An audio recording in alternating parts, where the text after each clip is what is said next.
जब भी हम प्रेगनेंसी प्लान कर रहे होते हैं हमारे दिमाग में बहुत तरह के क्वेश्चन चल रहे होते हैं कि अब हमको क्या करना चाहिए, कौन से डॉक्टर से जाके मिलने ट्रीटमेंट करवाना चाहिए एंड हमको क्या खाना चाहिए, क्या नहीं खाना चाहिए, क्या प्रिकॉशंस लेके चलना चाहिए। ये बहुत सारे सवाल हमारे दिमाग में। हेलो एवरीवन, कैसी हैं आप सब? उम्मीद करती हूँ आप सब अच्छी होंगी, मैं भी अच्छी हूँ। एंड आज का जो टॉपिक है वो है प्रेगनेंसी प्लानिंग। प्रेगनेंसी प्लानिंग जब हम कर रहे होते हैं तो हमारे दिमाग में तरह तरह के सवाल चल रहे होते हैं कि हमको इस टाइम पे क्या खाना चाहिए, क्या नहीं खाना, सारी चीज़ें पता करते हैं। और ये कब पता करते हैं? जब हमको प्रेगनेंसी प्लान करते 1 साल से ज़्यादा का समय हो जाता है और हमें प्रेगनेंसी अचीव नहीं होती है।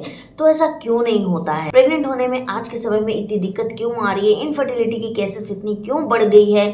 क्या प्रॉब्लम आ गई है? आज हम इसमें डिस्कस करने वाले हैं। तो ऐसा करते हैं, हम अपने वीडियो को स्टार्ट कर लेते हैं। लेकिन स्टार्ट करने से पहले जो भी मेरे चैनल पर नए आए हैं वो चैनल को सब्सक्राइब कर लीजिएगा, लाइक कर लीजिएगा, शेयर कर लीजिएगा।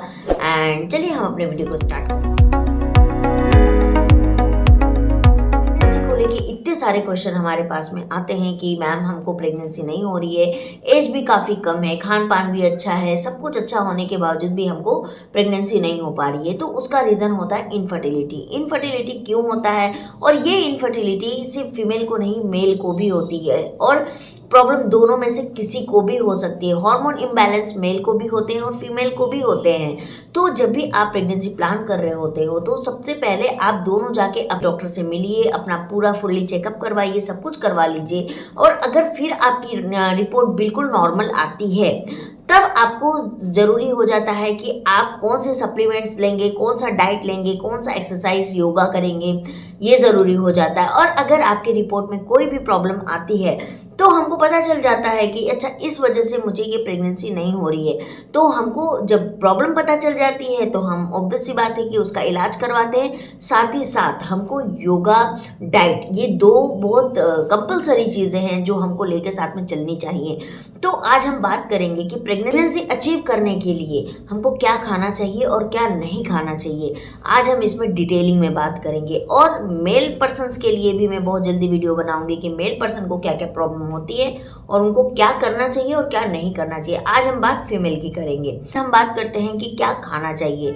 तो जितनी भी फीमेल्स है जो प्रेगनेंसी प्लान कर रही हैं, जो इनफर्टिलिटी की प्रॉब्लम है या जिसको पीसीओडी पीसीओएस भी है, उनके ऊपर भी ये चीज़ें अप्लाई होता है। सबसे पहली चीज़ जो उनको लेना है वो लेना है एलोवेरा जूस। एलोवेरा जूस जो है वो बहुत ज़्यादा फ़ायदा करता है फॉर द प्रेगनेंसी प्लानिंग के लिए। लेकिन यही एलोवेरा जूस अगर कोई महिला प्रेग्नेंट है तो उसको बिल्कुल भी नहीं लेना चाहिए। उनके लिए जहर साबित होता है, इससे इनका गर्भपात भी हो सकता है। लेकिन जो महिला प्रेगनेंसी प्लान कर रही है उनको एलोवेरा जूस ज़रूर लेना चाहिए। चीज़ें आपको बीट ज़रूर लेना चाहिए। चुकंदर जिसे हम बोलते हैं हिंदी में, चुकंदर खाने के फ़ायदे ये होते हैं कि बेबी कंसीव करने की कोशिश करिए तो डाइट में चुकंदर को ज़रूर खाइए। ये केवल बॉडी में ब्लड की मात्रा को नहीं बढ़ाते बल्कि ये ब्लड फ्लो को भी सही करने में हेल्प करते हैं, जिससे यूट्रस में ब्लड फ्लो अच्छा होता है और इम्प्लांटेशन में आपको मदद मिलती है। तो इसीलिए चुकंदर को अपनी डेली रूटीन में ज़रूर शामिल करें। Flower seed and pumpkin seed, sunflower seed और पम्पकिन सीड को आपको ज़रूर खाना चाहिए क्योंकि ये आपकी बॉडी में फर्टिलिटी बूस्ट करती है। जैसे कि सनफ्लावर एंड पम्पकिन सीड में ओमेगा 3 का स्रोत बहुत अच्छा होता है। एंड जो कपल बेबी कंसीव करने की प्लानिंग कर रहे हैं उन्हें इस सीड्स को डाइट में ज़रूर खाना चाहिए। पुरुष में भी स्पर्म काउंट बढ़ाने के साथ ही स्पर्म की मोटिलिटी रेट को भी बढ़ाते हैं। तो ये मेल और फीमेल दोनों को खाना चाहिए। एवोकाडो जो है विटामिन के का रिच सोर्स है, बहुत ज़्यादा मात्रा में विटामिन के पाया जाता है। ये बॉडी के सारे ज़रूरी न्यूट्रिशन को ऑब्जर्व करने में हेल्प करता है, जिससे आपकी बॉडी में हार्मोन बैलेंस रहता है। उसके बाद है बीन्स और दालें। रोज की डाइट में बीन्स और दाल ज़रूर खाएं। ये फाइबर, फोलेट का रिच सोर्स है। प्रेगनेंसी प्लान कर रही है तो फोलेट की मात्रा बॉडी में बेहद ज़रूरी है। ये हार्मोन का बैलेंस बना के रखते हैं। इसके अलावा दाल में पॉलीमाइन जैसे तत्व होते हैं जो स्पर्म और एग को फर्टिलाइज करने में मदद करते हैं। तो इसीलिए बीन्स और दाल अपने खाने में ज़रूर से शामिल। आपको हरी पत्तेदार सब्जियां खानी। हरी पत्ते आपको ब्रोकली, पत्ता गोभी, पालक डेली डाइट में आपको ज़रूर खाना चाहिए। इनमें फोलेट यानी विटामिन बी की मात्रा बहुत ज़्यादा अच्छी होती है जो फर्टिलिटी के लिए बहुत ज़रूरी है। यही नहीं, इन सब्जियों में विटामिन सी होता है जो स्पर्म की क्वालिटी को सही करने में भी मदद करती है। तो ये आपको और आपके पार्टनर को दोनों को करते हैं। आपको प्रेगनेंसी अगर आप प्लान कर रही हैं तो आपको क्या नहीं खाना चाहिए। ये आपको सबसे पहले आपको बाहर का जितना जंक फूड है वो आपको इमीडिएटली बंद कर देना चाहिए। आपको मैदा बिल्कुल नहीं खाना चाहिए, रिफाइंड ऑयल बिल्कुल नहीं खाना चाहिए, या कोई भी चीज़ रिफाइंड की हुई नहीं खानी चाहिए। एंड उससे भी ज़्यादा इम्पॉर्टेंट है कि आपको अगर पीसीओडी पीसीओएस नहीं है तो आप डेयरी प्रोडक्ट का यूज़ कर सकती है, पनीर ले सकती है, अंडे ले सकती है। ये आपकी फर्टिलिटी में आपको बहुत हेल्प करेंगे और इसमें हर तरह के न्यूट्रिशन एंड विटामिन्स पाए जाते हैं। फ्रूट्स खाइए, जैसे कि बेरीज हो गए, आप हो गए, ग्रेप्स हो गए, ये सारी चीज़ों को आप खाइए। लेकिन आपको एक चीज़ याद रखनी है कि वैसे फल आपको नहीं खाना है जिसमें कि बहुत ज़्यादा शुगर होता है, यानी बहुत ज़्यादा जो मीठे फल होते हैं वो आपको नहीं खाना। आपको खाना है तो आप एप्पल लीजिए, अमरूद खाइए, या कोई भी बेरीज फ्रूट भी खाइए। और अगर आप अंगूर बहुत पसंद करती हैं तो आप जो हैं वो 16 से 20 पीस से ज़्यादा आपको नहीं खाना है, क्योंकि उसमें बहुत ज़्यादा मात्रा में जो है वो शुगर पाया जाता है। तो उसकी जगह आप ब्लैक ग्रेप्स जो होते हैं उसको यूज़ कीजिए। आप बेरीज अगर आपके वहाँ पे मिलते हैं, स्ट्रॉबेरी हो गए, जितने भी बेरीज फ्रूट है उसको आप ले सकती हैं। लेकिन किसी भी चीज़ को लेने की एक सीमित मात्रा होनी ज़रूर चाहिए। सब्जियाँ आपको हर तरह की खानी है। आपके खाने में हमेशा सब्जियाँ हेवी मात्रा में होनी चाहिए। और पानी का इंटेक आपको ज़्यादा से ज़्यादा करना है, अपनी बॉडी को आपको हाइड्रेट रखना है। और उससे भी बड़ी चीज़ है कि आपको जो भी खाना खाना है वो टाइम एक सेट करके खाना है, कि आपका ब्रेकफास्ट इस टाइम पे होना चाहिए, लंच इस टाइम पे होना चाहिए, डिनर इस टाइम पे होना चाहिए। ये आपको करना पड़ेगा, जिससे कि क्या होगा कि आपकी बॉडी धीरे धीरे हैबिचुअल में आ जाएगी और आपका जो इम्बैलेंस हुआ हार्मोन है वो भी बैलेंस होना स्टार्ट हो जाएगा। और आपको पता है कि अगर कोई भी महिला को सबसे पहले प्रॉब्लम होती है तो वो हार्मोन इम्बैलेंस की वजह से ही होती है। ऐसी चीज़ें कभी नहीं की है, ऐसी चीज़ खाना जो हमने कभी नहीं खाया है, ऐसा जीवन जीना जो हम पहले ऐसे नहीं थे, ये सारी रीजंस होती है हार्मोन इम्बैलेंस होने की। इनफैक्ट बहुत बार आपने देखा होगा कि आप किसी दूसरे शहर में जाते हो, दूसरी जगह रहने जाते हो, वहाँ का पानी, वहाँ का खाना डिफरेंस होता है, तो भी आपकी बॉडी आपको रिएक्ट करती है। तो आपको इन चीज़ों को समझना है कि आपकी बॉडी को क्या पसंद है। और उससे भी बड़ी चीज़ है, आपका मोबाइल का इस्तेमाल आपको कम से कम करना है, यानी आपको रेडिएशन में कम से कम रहना है। आप समय पे सोइए, समय पे उठिए। और एक हार्मोन जो हमारी बॉडी में, फीमेल के बॉडी में बनता है, सेक्स हार्मोन, वो जो हार्मोन है वो सेक्स कर रहे होते हैं पूरी फीलिंग्स के साथ कीजिए, ताकि आपकी बॉडी में जो सेक्स हार्मोन है वो बढ़ना स्टार्ट हो और सीरियसली वो चीज़ आप जो चाह रहे हो वो कंसीव हो पाए, क्योंकि सेक्स हार्मोन का बहुत बड़ा रोल है। और ये मैं आपको एक वीडियो में ज़रूर बताऊंगी, जिसमें कि मैं इसको बहुत अच्छे से डिस्क्राइब करूंगी कि सेक्स हार्मोन का अगर सही तरीके से हमारी बॉडी में इंक्रीजिंग नहीं होता है तो भी हमारी बॉडी जो है वो काम नहीं करती, यानी कंसीव के लिए आपकी बॉडी रेडी नहीं हो पाती है।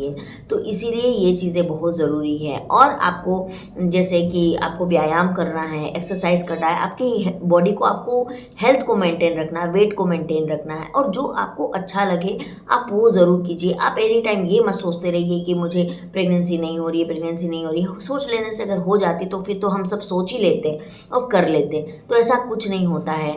और एक बात मैं और आपको बताऊंगी कि मैंने हमेशा मेडिसिन की है, बट मैं मेडिसिन से अब हट के आपसे बात करना चाहती हूँ, क्योंकि जितनी भी ब्रांड की मेडिसिन है, जितनी भी मेडिसिन है, उनका काम है कि हाँ वो आपकी बॉडी में 20% वर्क करते हैं, 20% ही उनका काम होता है। लेकिन 80% जो होता है आप खुद अपनी बॉडी के लिए वर्क कर सकते हैं। जैसे कि आप अच्छा डाइट ले सकते हैं, आप एक्सरसाइज कर सकते हैं, अपनी लाइफ को रूटीन में ला सकते हैं, जिससे कि क्या होगा कि आपका एक टाइम मैनेजमेंट भी होगा और आपकी बॉडी भी मैनेज होती चली जाएगी। तो ये बहुत ज़्यादा ज़रूरी चीज़ है। अगर आप प्रेगनेंसी प्लान कर रही हैं तो आप पूरी तरीके से मेडिसिन पर डिपेंडेंट बिल्कुल मत होइए।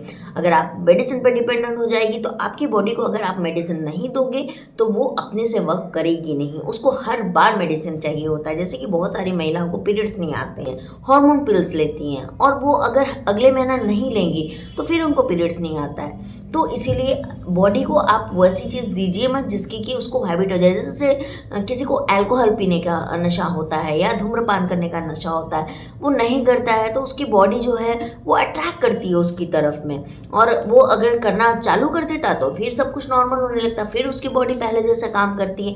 लेकिन आपको भी पता है कि ज़्यादा धूम्रपान करने से क्या होता है, ज़्यादा अल्कोहल लेने से क्या होता है। तो अपनी बॉडी को किसी भी चीज़ का नशा मत दीजिए। आपकी चाय भी है तो भी वो खराब है। तो इसी तरीके से बॉडी को एडिक्टेड अगर कर दोगे तो फिर आप पूरी तरह से डिपेंडेंट उस चीज़ों पर हो जाओगे। तो इसीलिए जितना हो सके नेचुरल रहिए। पहले के समय में आपको पता है कि पहले प्रेगनेंसी को लेके बिल्कुल प्रॉब्लम नहीं होती थी, 4-4 5-5 इनफैक्ट 8-8 बच्चे तक लोगों के हो जाते थे और विदाउट एनी प्रॉब्लम, क्योंकि उस वक्त की मिट्टी, हवा, खान पान बहुत डिफरेंस था। ये आज की जो ज़िंदगी हम जी रहे वो नहीं थी उस टाइम पे। उस टाइम लोग बहुत आसानी से और बहुत अच्छी ज़िंदगी जीते थे, लेकिन अभी कोई भी चीज़ जो है वो शुद्ध नहीं है, ना मिट्टी शुद्ध रही है, ना पर्यावरण शुद्ध रहा है। तो इसका इफ़ेक्ट तो आना ही है हमारे शरीर में।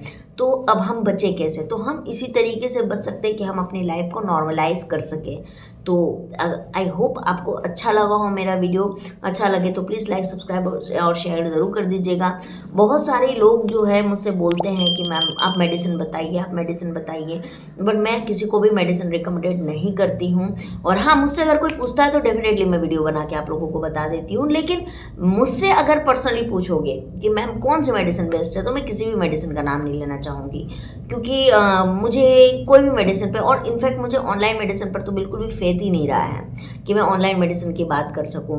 तो इसीलिए गाइज मैं आप लोगों को भी सजेस्ट करूंगी कि ज़्यादा मेडिसिन पे डिपेंडेंट मत होइए। अपनी बॉडी को आपसे ज़्यादा कोई नहीं समझ सकता है, तो आप नेचुरल तरीके से भी खुद को ठीक कर सकती हैं, है ना। तो आई होप आपको मेरा ये वीडियो अच्छा लगे तो प्लीज़ आप मुझे सपोर्ट कीजिए, लाइक कीजिए, शेयर कीजिए, एंड ऐसे ही वीडियो को देखने के लिए आपको सब्सक्राइब तो डेफिनेटली करना होगा, तभी सबसे पहले आपके पास नोटिफिकेशन जाएगी। तो चलिए मैं मिलती हूँ आप लोगों से बहुत जल्दी एक नए टॉपिक के साथ, एक नए वीडियो के साथ। तब तक के लिए बाय बाय।